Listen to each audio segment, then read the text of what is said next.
Salut gang, j'espère que vous allez bien.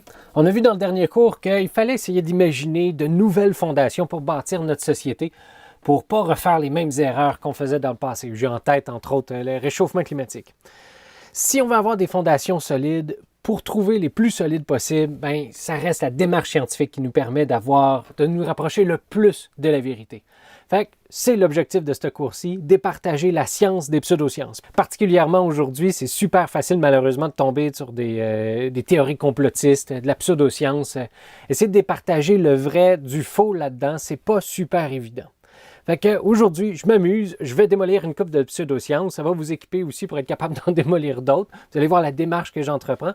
Mais avant, si vous me permettez, je vais démolir un petit peu les côtés assez négatifs, malheureusement, de la science. Il y a plein de limites à la science elle-même. Des limites intrinsèques qui sont propres à la science, puis des limites extrinsèques aussi qui sont propres à, mettons, la communauté scientifique ou dans ce dans quoi baigne la communauté scientifique. On se lance. Premier problème avec la science en ce moment, je pense, ça reste le financement. C'est vraiment pas facile d'avoir de l'argent pour faire de la science. Puis il y a toutes sortes de bugs autour de tout ça. Je vais vous en glisser un mot là, dans pas long.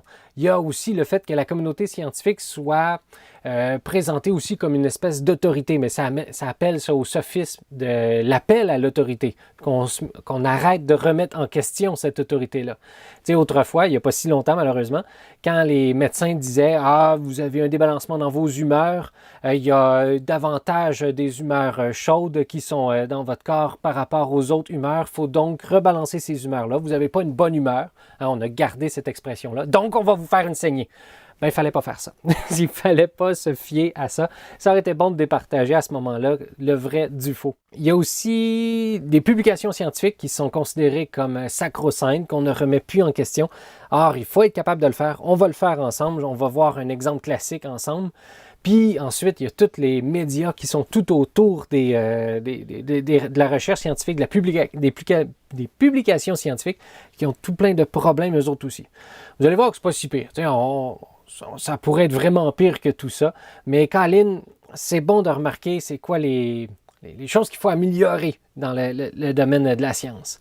Puis au niveau des problèmes intrinsèques qui font vraiment partie de la nature même de la science, c'est l'incapacité à démontrer une absence, que ce soit le Père Noël ou d'autres.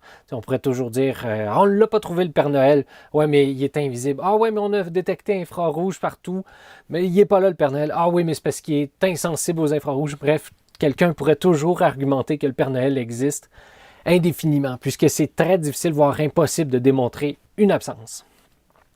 Donc, on commence avec justement les problèmes de financement avec la recherche.